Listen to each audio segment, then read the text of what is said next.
Meus amigos, sejam bem-vindos ao dia 28 dos 30 dias para viver.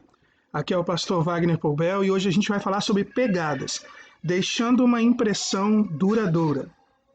Dorothy Calley Patterson disse: "Meus filhos não se lembrarão das palavras de sabedoria que eu lhes disse ao longo dos anos.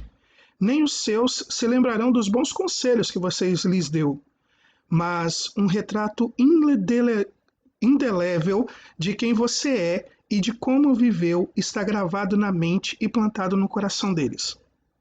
Winston Churchill disse: "Nosso sustento vem do que obtemos, mas nossa vida vem do que doamos." A conscientização do que significa ser ecologicamente correto continua a ganhar força. Parece que hoje em dia, cada vez mais, as pessoas estão preocupadas com as suas pegadas ecológicas.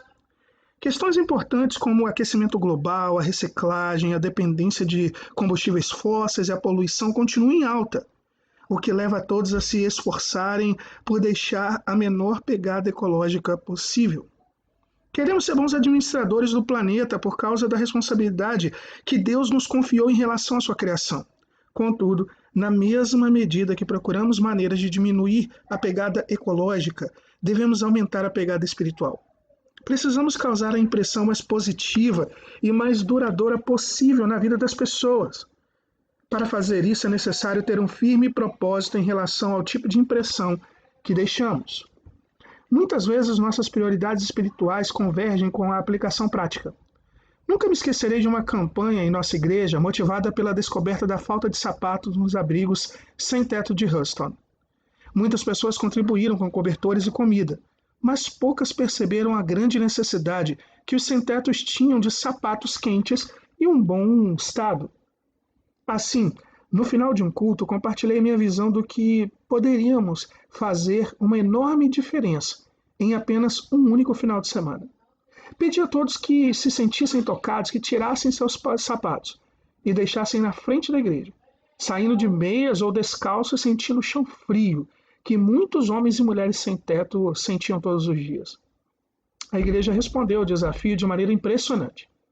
Recolhemos 4.500 pares naquele dia e resolvemos o problema de sapatos em Houston, fazendo um estoque para vários meses. Esse é o tipo de impacto que podemos provocar a cada dia. Não é preciso tornar-se missionário internacional, ser milionário, nem pedir demissão do emprego. Se quisermos causar impacto sobre aqueles que nos seguem, precisamos apenas amar a Deus, servir aos outros e doar aquilo que já nos foi concedido. Uma das melhores maneiras de contribuir com o nosso legado espiritual único é o tratamento que dispensamos às pessoas. Pare para pensar um pouquinho. Pense numa experiência recente em que suas crenças espirituais o levaram a uma aplicação prática do servir a outras pessoas. Que necessidade dessas pessoas a experiência pode satisfazer? Que necessidade ela satisfez em você? Continuando. Do mesmo modo que devemos controlar a emissão de gases tóxicos industriais e diminuir a poluição, devemos lidar com os resíduos que se acumulam em nossa alma. Pode ser tentador desprezar nossas próprias faltas e deficiências e nos concentrar exclusivamente nos erros alheios. Todos nós conhecemos pessoas que se orgulham da sua espiritualidade, mas apontam as falhas dos outros e ignoram as próprias. Deus nos chama a olhar para dentro e examinar nossa própria consciência sem julgar outras pessoas. Lemos em Isaías 1,18: "Embora os seus pecados sejam vermelhos como escarlate, eles se tornarão brancos como a neve. Embora sejam rubros como a púrpura, como a lã se tornarão." Todos nós cometemos erros. Fizemos escolhas ruins e ferimos aqueles a quem mais amamos.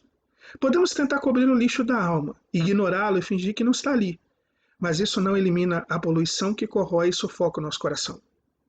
Julgamos os outros, fazendo comparações tais que nos levem a pensar que somos melhores por não ter cometido determinados erros.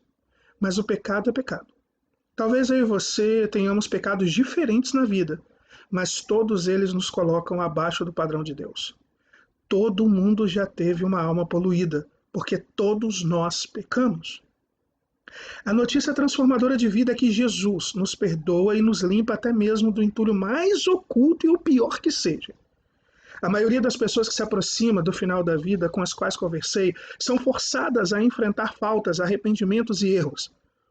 Em geral, estão mais ansiosas que nunca para abraçar o presente da graça de Deus. A boa notícia é que temos esse dom à disposição a cada dia.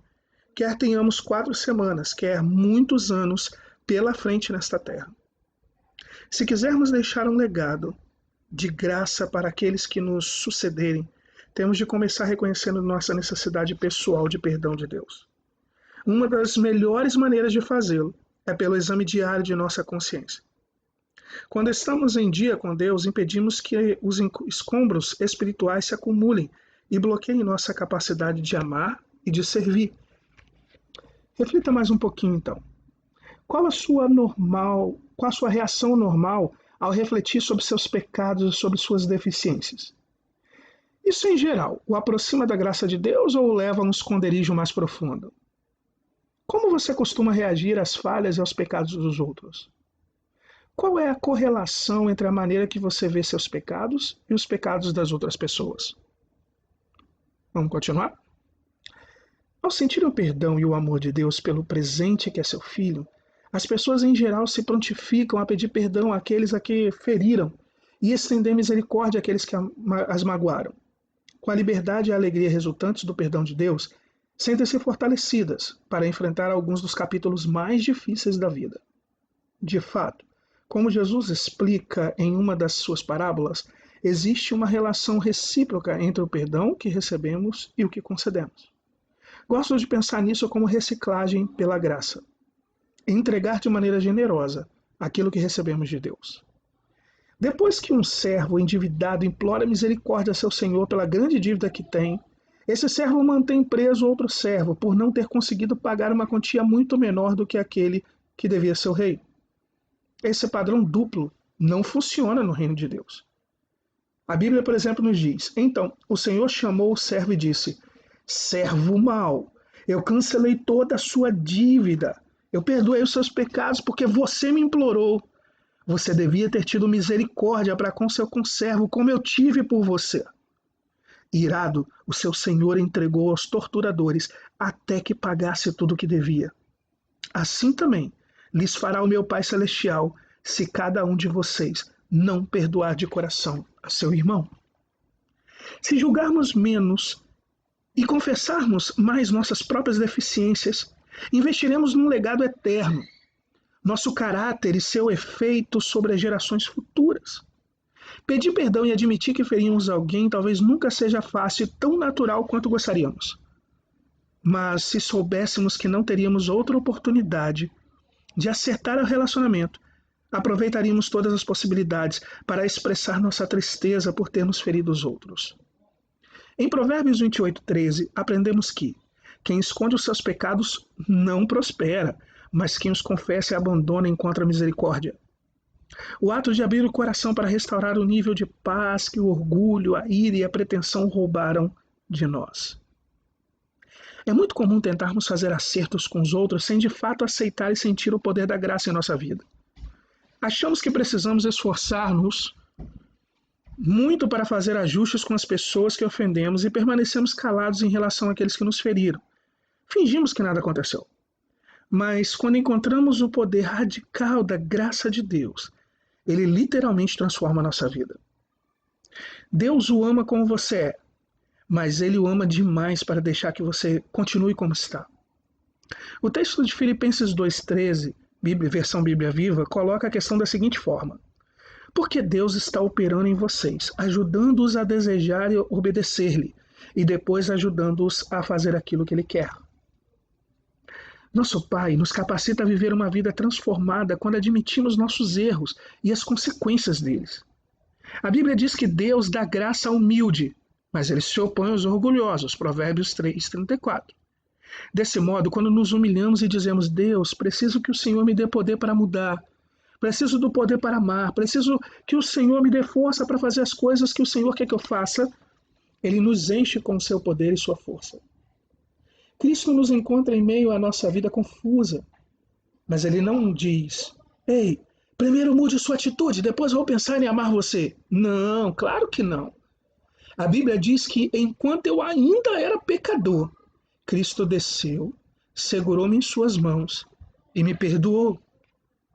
Quando eu ainda estava na pré-escola, um dos meus filhos sofreu um acidente Quando ainda estava na pré-escola, um dos meus filhos sofreu um acidente na frente de vários adultos amigos meus. Quando percebeu o que havia acontecido, ficou muito envergonhado. Ele olhou para cima e disse: "Me pega no colo." Como respondi? Por acaso eu disse: "De jeito nenhum, droga, vá se limpar e depois eu pego você no colo"? É claro que não.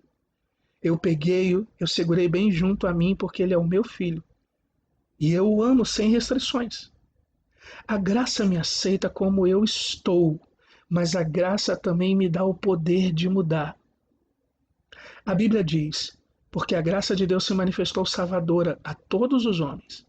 Ela nos ensina a renunciar à impiedade e às paixões mundanas e a viver de maneira sensata, justa e piedosa nesta era presente. Tito capítulo 2, verso 11 e 12.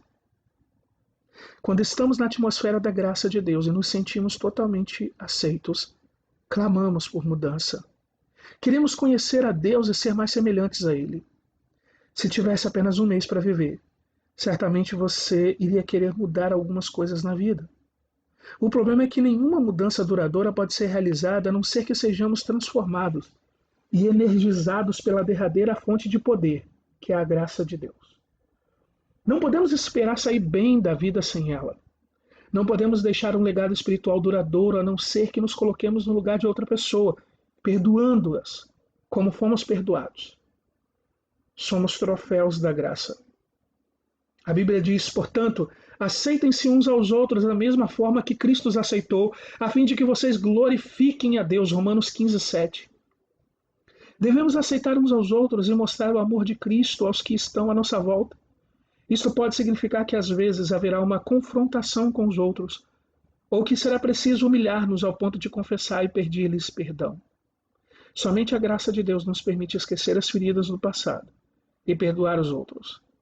Somente sua graça pode motivar-nos a deixar de lado o orgulho, a vergonha, a culpa e o arrependimento e pedir que os outros nos perdoem. Quanto mais colocamos a prática da graça em nossa vida, maior será o legado que deixaremos. Nas palavras de Jack Windisper, a graça não é uma pequena oração que se recita antes das refeições. A graça é uma maneira de viver. Então, para você meditar para a sua vida toda, número 1, pense numa pessoa querida que já faleceu. Como você descreveria o legado espiritual que essa pessoa deixou? O que gostaria de imitar em relação ao legado de caráter dessa pessoa? E o que você evitaria? Número 2. Passe algum tempo com Deus em oração e confissão. Peça que Ele revele a graça de uma maneira nova, de modo que você consiga compreender melhor a plenitude do amor que Ele tem por você. Dirija-se a alguém a quem você ofendeu ou feriu e peça perdão. Em terceiro lugar, existe alguém que precisa do seu perdão? Reflita sobre o alto preço que Deus pagou para perdoar você. Pergunte a Deus qual atitude Ele deseja que você tome em relação àquela pessoa. Que Deus te abençoe grandemente em nome de Jesus. Amém.